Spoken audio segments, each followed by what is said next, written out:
Olá! Vamos continuar a leitura do livro Cartas de Cristo, carta número 2. Eu, que havia me rebelado apaixonadamente contra as pregações religiosas que ameaçavam os pecadores com violência, castigos e condenações, agora caminhava com alegria para ir ao encontro destas multidões. Eu tinha minha boa nova para compartilhar com eles e iluminar o seu dia, além de curar suas doenças e aflições, para encher de alegria suas vidas. Antes eu circulava entre as pessoas egoisticamente e com as mãos vazias, aceitando a sua boa vontade e às vezes generosidade com pouca gratidão. Agora eu vinha com uma abundância de possibilidades vivificantes para todos aqueles que estavam dispostos a ouvir minhas palavras e tomar medidas para melhorar a sua qualidade de vida.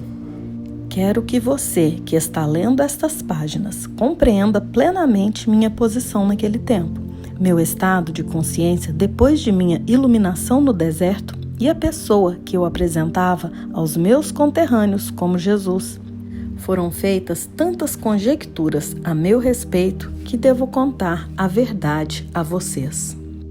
Nasci para ter um bom físico quando amadurecesse, fortes traços aquilinos, uma inteligência notável e uma facilidade para a mímica e o riso.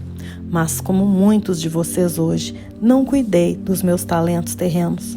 Na hora de ir para o deserto, meu rosto e minhas maneiras eram o que se poderia descrever como abaixo do que deveriam ser. Embora eu tivesse começado a examinar-me e a rebelar-me contra o que havia me tornado, meu intelecto tinha sofrido pelo mau uso que eu fizera dele, constantemente me envolvendo em discussões e discordâncias sobre religião e cedendo a discursos irreverentes. Eu fazia as pessoas rir. Eu era amado pelos homens e mulheres com quem me misturava, mas eles certamente não me respeitavam. Por isso, o espanto daqueles que me conheciam quando falei na sinagoga em Nazaré. Enquanto minha mãe cuidou de minha saúde, eu fiz poderoso uso do conhecimento e da iluminação que me foram dados no deserto. Isso me fez voltar a ser o homem que estava destinado a ser.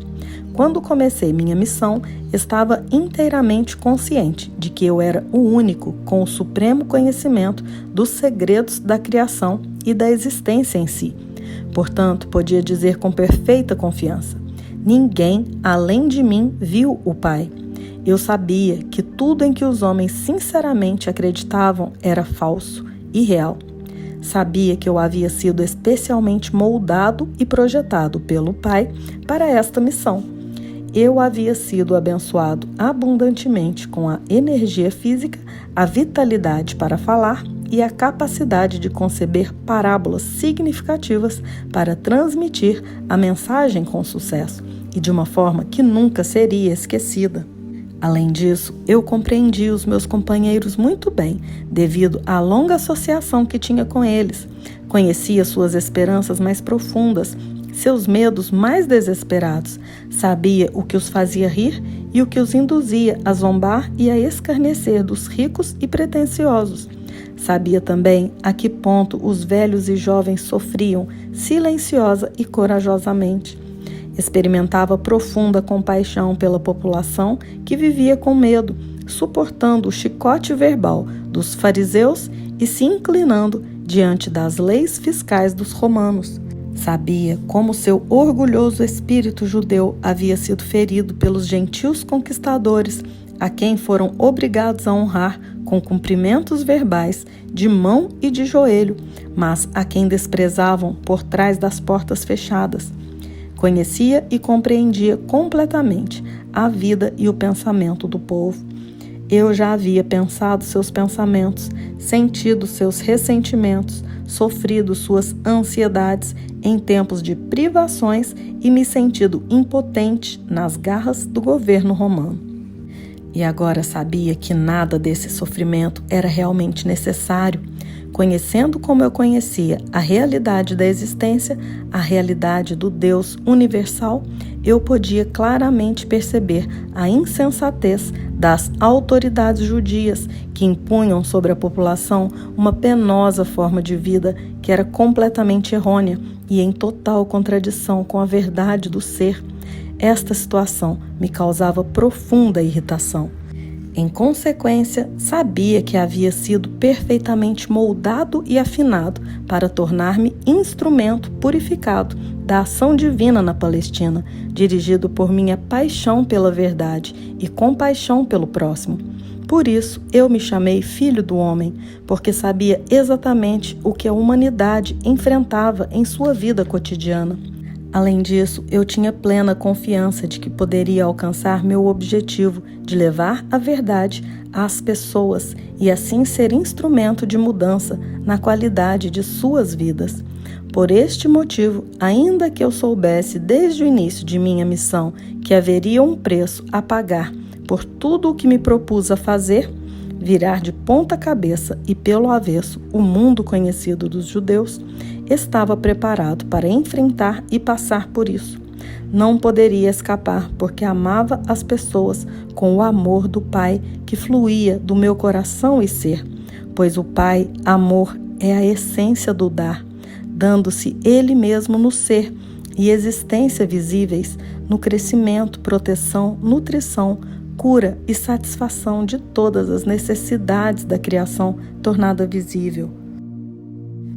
Eu sabia que era o presente de salvação do Pai para as pessoas, para o mundo, e não, como eles supuseram e ensinaram durante séculos, a salvação do castigo imposto aos pecadores por um Deus irado, mas para salvar as pessoas da repetição diária dos mesmos enganos do pensamento errôneo. Pensamento esse que criou seus infortúnios, pobreza, doença e miséria. Porque amava tão profundamente a raça humana, eu estava preparado para ensinar e curar, desafiando os sacerdotes judeus. Estava disposto a morrer na cruz, pelo que verdadeiramente tinha visto no deserto. Conhecia com todo o meu coração e queria compartilhar até a última gota de minha capacidade para fazê-lo. Esta é a verdade sobre a minha crucificação. E todo o resto que você ouviu são suposições humanas decorrentes da prática judaica de oferecer sacrifício no templo. Eu era um presente do Pai para a humanidade, para ajudá-la a superar sua ignorância das leis da existência e a encontrar o verdadeiro caminho da vida, que conduz à alegria, à abundância e à perfeita plenitude do reino dos céus. Estas eram as percepções, os desejos, as intenções, os objetivos e os pensamentos que levava em minha mente e coração. Esta era a roupagem mental emocional terrena que cobria minha consciência espiritual oculta na cabeça e figura de Jesus. Esta era a minha consciência espiritual canalizada nos pensamentos e sentimentos que me impulsionaram a empreender uma jornada de 3 anos para levar às pessoas aquilo que eu acreditava plenamente ser o resgate final de sua própria forma cega de pensar e sentir, a qual criava suas próprias vidas turbulentas. Eu verdadeiramente acreditava que, se pudesse demonstrar às pessoas tudo aquilo que me havia sido dado a compreender, perceberiam sua loucura anterior e se esforçariam por mudar sua forma de pensar e colocar o pé na direção do caminho da vida que conduz ao reino dos céus. Para este fim, eu estava disposto a dar minha vida. Por causa da interpretação errônea atribuída à minha missão pelos mestres judeus, minha verdadeira mensagem foi distorcida até não ser mais reconhecida. O propósito destas cartas é o de trazer às pessoas desta nova era a verdade sobre o que eu realmente falei para as multidões na Palestina.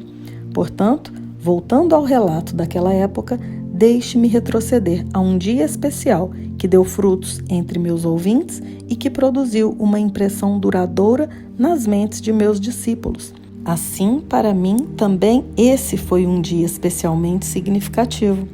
Eu me distanciei por um tempo da pressão das pessoas, indo às colinas, rezar e meditar, buscando recarregar minhas baterias espirituais, fazendo uma profunda, forte e mais poderosa conexão com o Pai dentro de mim.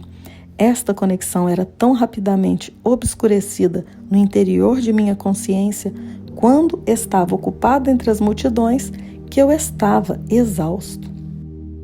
Chegando à caverna que utilizava quando me encontrava naquela área, puxei um pedaço de pano que ficava escondido sob uma pedra e me deitei para dormir. Ao invés de dormir, no entanto, senti imediatamente o fluxo da vida divina, o Pai, e o cansaço foi dissolvido enquanto meu corpo era carregado com o poder que é a fonte criativa de todo o ser. Fui elevado em consciência no interior de uma luz dourada e enquanto viajava para o alto dessa luz, ela subitamente mudou para o mais puro branco e eu soube que, em consciência, estava nos portais do equilíbrio, que é o eterno, o universal, a dimensão infinita que está além de toda concepção da mente humana. Observei a luz, mas eu não fazia parte dela, nem ela estava poderosamente dentro de mim.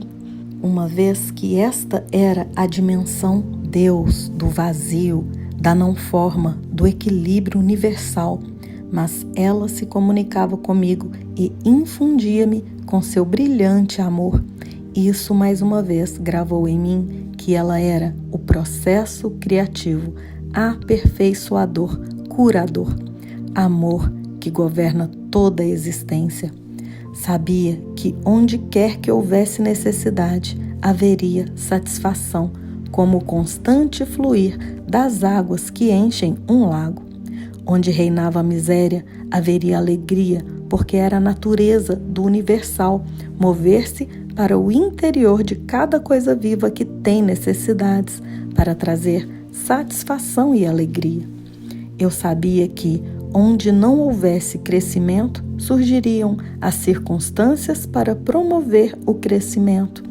Eu sabia que, onde houvesse um sentimento de fracasso, desafios seriam providenciados para estimular as pessoas ao sucesso e à autoconfiança. E vamos parando por aqui e vamos meditar sobre as frases que Jesus nos disse sobre Ele ser o presente de salvação do Pai para as pessoas, para o mundo, e não o que aprendemos sobre Ele ser um Salvador através de um castigo aos pecadores.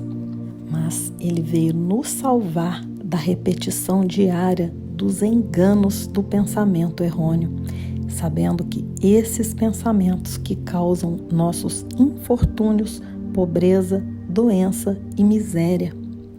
Ele nos amava tão profundamente que estava disposto a qualquer coisa, até mesmo a morte, para ensinar e curar, desafiando todos os sacerdotes judeus daquela época.